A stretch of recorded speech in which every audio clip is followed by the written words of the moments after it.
च्या पानांनी वर्तमान तापवलाय। पुढच्या बातमीकडे। बातमी भीषण भूकंपाची आहे। एका मागून एक होणाऱ्या शक्तिशाली भूकंपाच्या धक्क्याने तुर्कस्तान हादरून गेले, बेचिराख झाले। मध्य पूर्वेकडच्या 4 देशांना लागोपाठ 3 भूकंपाचे धक्के बसले। तुर्की, सिरिया, लेबनॉन आणि इस्रायल या देशांमध्ये भूकंपाचा धक्का बसला। या 4ही देशात मोठ्या प्रमाणात वित्त आणि जीवितहानी झाली आहे।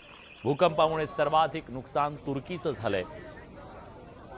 मृतांची आकडेवारी सातत्याने वाढतीये। 1,500च्या पुढे हा आकडा गेलाय। आतापर्यंत 5,000हून अधिक लोक जखमी झालेत।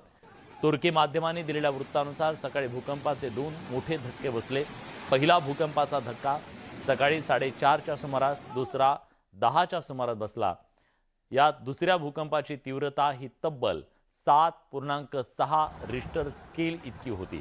याशिवाय भूकंपानंतर 78 लहान मोठ्या धक्क्यांची नोंद झाली।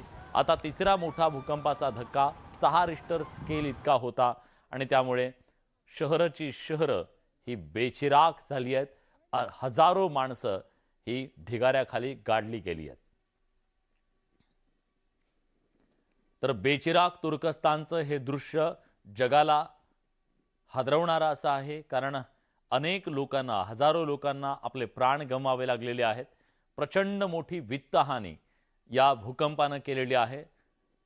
गगनचुंबी इमारती भुईसपाट झालेल्या आहेत आणि जिकडे बघावं तिकडे या कोसळलेल्या इमारतींचा मलबा दिसतोय, ढिगारे दिसतायत। या ढिगाऱ्याखाली लोक गाडले गेलेत।